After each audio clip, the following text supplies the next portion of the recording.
नमस्कार, कंज्यूमर अड्डा में आपका स्वागत है और आपके साथ मैं हूं विपिन भट्ट। आज हम एक बार फिर से बात करने जा रहे हैं मोबाइल, उसके इस्तेमाल और उसके बच्चों पर पड़ने वाले प्रभाव से। मोबाइल से खेल और बचपन से खिलवाड़, और ऐसा इसलिए कह रहे हैं क्योंकि एक ताज़ा रिपोर्ट आई है और रिपोर्ट थोड़ी अलग रिपोर्ट है। ये रिपोर्ट ये नहीं बताती कि आप अगर बच्चे के हाथ में मोबाइल दे रहे हैं तो बच्चे का उस पर क्या इम्पैक्ट आएगा, लेकिन ये रिपोर्ट बात करती है कि जब वो बच्चा बड़ा हो जाएगा, यानी टीन एज में आ जाएगा या युवावस्था में पहुंच जाएगा, तब वो कई तरह के मानसिक विकृतियों का शिकार हो सकता है। कई तरह की उसको प्रॉब्लम्स आ सकती हैं मेंटल लेवल पर। और ये एक रिपोर्ट में कहा गया है, एक विस्तृत रिपोर्ट है जो 40 से ज़्यादा देशों में कंडक्ट की गई है और इंडिया पे भी इसका अच्छा खासा फोकस है, जहां बड़ी संख्या में बच्चों को कवर किया गया है और फाइंडिंग्स निकाले गए हैं। तो आपको इस रिपोर्ट के बारे में बताएंगे और फिर चर्चा करेंगे कि आखिरकार मोबाइल जो हमारी ज़िंदगी का एक बेहद अहम हिस्सा बन चुका है, बच्चे भी इसका इस्तेमाल करते हैं, लेकिन अगर उन पे इस तरह के इम्पैक्ट आ रहे हैं, डिटेल स्टडीज़ ये बता रही हैं कि जब वो बड़े हो रहे हैं तो जो अर्ली एज में मोबाइल के साथ आ गए या उन्होंने उनका इस्तेमाल शुरू कर दिया, तो उनके ऊपर किस तरह के इम्पैक्ट आ रहे हैं, ख़ास तौर पे उनकी मेंटल हेल्थ पर। तो आइए पहले इस रिपोर्ट के बारे में आपको बताते हैं, फिर बातचीत शुरू करेंगे। तो सैपियन लैब की रिपोर्ट है और ये यूएस बेस्ड एक कंपनी है। बचपन में मोबाइल मिलना कितना खतरनाक है, उसने उसका मेंटल हेल्थ के साथ एक कनेक्शन निकाला है। तो जितनी जल्दी मोबाइल उतना बड़ा खतरा। रिपोर्ट कहती है कि तकरीबन जो 6 साल की उम्र होती है, उस समय बच्चे के हाथ में अगर आप मोबाइल थमा देंगे तो धीरे धीरे वो बच्चे के मानसिक विकास पर असर डालता है। 18 से 24 साल की उम्र में यह असर दिखना शुरू होता है। मतलब 6 साल की उम्र में आपने उसको मोबाइल पकड़ाया और असर दिखना शुरू होता है 18 से 24 की उम्र में।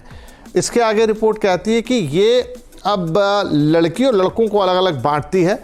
पुरुषों से ज़्यादा महिलाओं में, या कहें लड़कों से ज़्यादा लड़कियों में यह अंतर देखने को मिलता है। उनके ऊपर ज़्यादा इम्पैक्ट आया, ऐसा इस रिपोर्ट में निकल कर आया है। इसकी डिटेल में अभी हम जाएंगे। अब किस तरह के इम्पैक्ट आते हैं कि जब ये युवावस्था में पहुंचते हैं तो इन्हें लगता है कि सुसाइड का विचार इनके मन में आता है।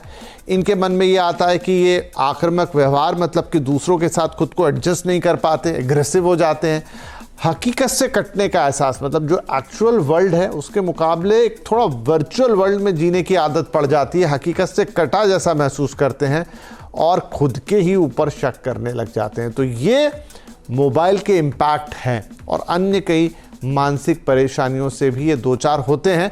अब रिपोर्ट तो काफ़ी डिटेल जाती है, जिसमें परसेंटेज वाइज बातचीत करती है, लेकिन यहाँ हम परसेंटेज को छोड़ दें तो मोटा मोटा अगर हम जिन चीज़ों को पकड़ेंगे कि क्या अर्ली एज में मोबाइल के एक्सपोजर से आगे चल के जीवन में इस तरह की तकलीफ बच्चे झेल रहे हैं, और फिर जैसा मैंने कहा कि रिपोर्ट डिस्टिंक्ट कर रही है कि ये तकलीफ महिलाओं में या लड़कियों में और ज़्यादा है, तो ये वाकई थोड़ी गंभीर बात हो जाती है। तो चलिए इस चर्चा की शुरुआत करते हैं। हमारे साथ हैं आज फीलिंग माइंड्स की साइकोलॉजिस्ट डॉक्टर चीनू अग्रवाल, साथ में जुड़ रही हैं वेलनेस कोच अनामिका यदुवंशी और mental health expert doctor Arvind Ota भी हमारे साथ हैं। आप सभी का बहुत बहुत स्वागत है। तो चीनू जी, मैं आपसे ही शुरू करता हूँ। आई होप कि आप तीनों ही मेहमानों ने ये रिपोर्ट देखी होगी, काफ़ी विस्तृत रिपोर्ट है। तो अब देखिए, मोबाइल की जहाँ तक बात है तो अब तो मोबाइल हमारी लाइफ का हिस्सा है, या कहें कि डिजिटल वर्ल्ड में अब हम जी रहे हैं। चाहे मोबाइल हो, लैपटॉप्स हो, पाम टॉप्स हो, पैड्स हो, वो सब हमारे जीवन के हिस्से हैं। और जब से ये कोरोना के काल से हम गुजरे हैं तो बच्चों को अर्ली एक्सपोजर ऑटोमेटिकली मिल ही चुका है, क्योंकि उनकी पढ़ाई उस पर हो रही है, उनके बाकी काम उस पर हो रहे हैं। अब ये रिपोर्ट तो बहुत चौंकाने वाले फाइंडिंग्स लेकर आई कि जब यही बच्चे बड़े हो रहे हैं तो इनको साइकोलॉजिकल इश्यूज हो रहे हैं, मेंटल इश्यूज हो रहे हैं, और वो एट्रीब्यूट हो रहे हैं मोबाइल पर। तो इसके पीछे क्या लॉजिक है? हम ये जानते हैं कि मोबाइल ज़्यादा इस्तेमाल करें तो तकलीफ है, लेकिन मेंटल इश्यूज क्रिएट कर दें, ये थोड़ी अलग बात है।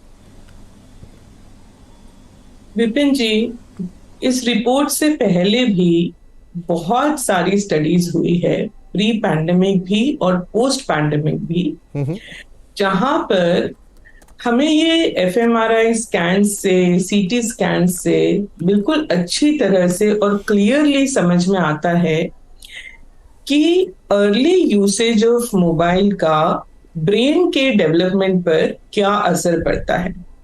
सबसे पहला असर ये पड़ता है कि ओवर स्टिमुलेशन होता है, सेंसरी स्टिमुलेशन। हम एक स्क्रीन को देख रहे हैं, उसमें लगातार जल्दी जल्दी स्क्रीन जो चेंज होती है, 1 मिली सेकेंड में कई बार स्क्रीन चेंज होती है।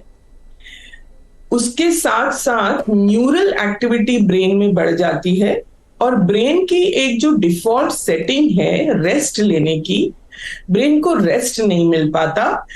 तो ओवर स्टिमुलेशन और ओवर यूज हो रहा है, जिसकी वजह से मूड डिस्टर्बेंस, इसी तरह से रिएक्शंस होते हैं जैसे कि किसी एडिक्शन में रिएक्शन होते हैं। टॉलरेंस बढ़ जाता है और विड्रॉल सिम्टम्स आने लगते हैं। क्योंकि आप देखिए, जब एक स्क्रीन बार बार चेंज हो रही है, इतना ज्यादा सुपर अल्ट्रा फास्ट वहां पर एक्टिविटी हो रही है, वहां से अगर आप नजर हटाए रियल दुनिया में देखें तो रियल दुनिया एकदम स्लो लगेगी, जैसे स्लो मोशन में चल रही है, एब्सोल्युटली बोरिंग।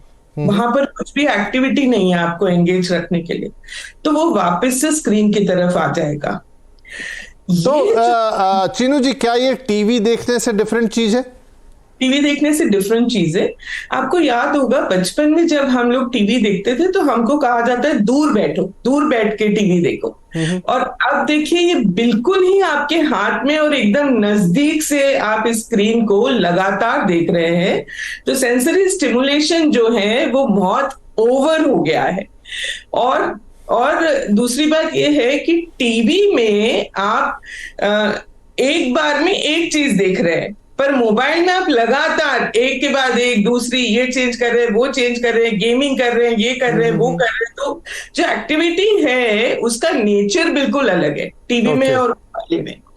तो अर्ली यूसेज ऑफ मोबाइल, जो ये रिपोर्ट कह रही है कि 6 साल की उम्र में, 5 साल की उम्र में आप जब मोबाइल हाथ में पकड़ा देते हो, और मैं तो कहती हूँ अपने यहाँ तो उससे भी बहुत जल्दी मैं देख रही हूँ, वो क्या कहते हैं, खाना खिलाने के लिए माताएं फोन दे देती है कि आपको हम नर्सरी राइम सुनाते तभी ये खाना खाता है, हम इनको गाना लगा देते हैं तभी ये चुपचाप बैठता है, नहीं तो हम कुछ काम ही नहीं कर पा रहे। तो कितनी अर्ली, 6 महीने के, साल भर के बच्चे को आप मोबाइल की आदत डाल रहे हैं। वहां से आप ब्रेन के डेवलपमेंट में इंटरफेरेंस करना शुरू कर दे रहे हैं, जिसका असर later on aggression, irritation, distractibility, irritability, mood disorders, even suicidal thoughts तक देखने मिलता है।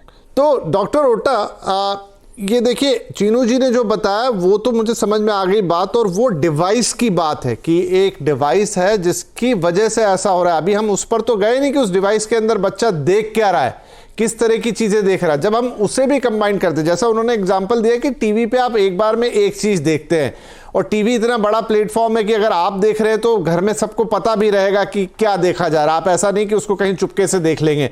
लेकिन मोबाइल बहुत ही पर्सनल चीज है, आपने कान में प्लग लगाए, आप अपने बेड पे, कोने पे, कहीं पे भी। तो एक तो चीज हो गई जो डिवाइस इंपैक्ट डाल रहा है, जो उन्होंने कहा, और दूसरा उसमें फिर वो क्या कंज्यूम कर रहा है। ये दोनों को मिला दें तो स्थिति और खराब दिखेगी क्या? हाँ, स्थिति और खराब होगी। अभी जो चीनू जी ने बताया, मैं उसको थोड़ा सा एक्सपैंड करूंगा। आजकल क्या है, माता पिता के लिए बहुत आसान है कि इफ चाइल्ड इज क्राइंग या किसी भी रीजन से, right, if they are feeling irritated, थमा दिया फोन। न्यूक्लियर फैमिली है, राइट, ग्रैंड पेरेंट्स है नहीं, 2-2 साल के बच्चे को हम फोन दे रहे हैं। पुराने खिलौने बचे नहीं जो एडिक्टिव नहीं थे। आपको ये मान के चलना पड़ेगा कि फोन एडिक्टिव है, राइट। एक ब्रेन में, हमारे ब्रेन में एक एरिया है जो प्लेजर के लिए रिस्पॉन्सिबल होता है। इसको हम बोलते हैं न्यूक्लियस अकम्बेंस एरिया। जब भी हम प्लेजर फील करते हैं, so there will be outburst of dopamine. तो जब भी राइट आप फोन देते हैं, जिसमें अभी जैसे हमने बात भी की कि खास करके वीडियो के छोटे छोटे फॉर्मेट को हम जब लगातार देखते हैं, राइट, तो एक डोपामाइन सिक्रीट होगा हमारे ब्रेन से। ये एक अपनी जगह है, और जब ये आउटबर्स्ट होगा तो ये बाकी एडिक्शन की तरह ही है। अब आपने जो बताया कि क्या कंटेंट देख रहे हैं, क्या इसका इंपैक्ट होगा? बिल्कुल इंपैक्ट होगा। हम आज भी अगर हम देखें तो क्या बच्चे तक किस तरीके का कंटेंट पहुंचना चाहिए, इस पे बहुत ज्यादा कंट्रोल करना आज भी पॉसिबल नहीं है। वैसे बहुत सारे एप्स एप्लीकेशंस हैं वो हमें ये सर्विसेज दे रहे हैं, बट राइट ये गारंटी के साथ नहीं कहा जा सकता कि बच्चे तक एडिक्टिव गेम्स का कंटेंट नहीं जाएगा, क्राइम रिलेटेड कंटेंट नहीं जाएगा, सेक्सुअल कंटेंट नहीं जाएगा। तो जब बच्चे राइट अगर किसी इस डिवाइस को राइट मोबाइल फोन को स्पेसिफिकली अगर लंबे टाइम तक यूज करेंगे जहां कॉन्टिन्यूसली डोपामाइन आउटबर्स्ट होगा, और अगर कंटेंट पे भी कंट्रोल हम नहीं रख सकते, हम बच्चे किस कंटेंट को कब कंज्यूम करेंगे राइट, ये कंट्रोल करना बहुत हद तक राइट डिफिकल्ट है और इम्पॉसिबल भी। तो अगर एक एग्जांपल लेते हैं कि अगर सेक्सुअल कंटेंट रिलेटेड बच्चे को बहुत अर्ली टाइम पे अगर एक्सपोजर मिल जाए तो उसके रिलेशनशिप पे उसका इम्पैक्ट हो सकता है राइट। अगर बच्चे राइट एडिक्टिव गेम से अगर एक्सपोजर मिले तो उसको राइट फाइनेंशियल लॉसेस और इस पे डिपेंडेंसी, दैट मीन्स ये अलग तरीके की प्रॉब्लम है, अलग तरीके की समस्या है।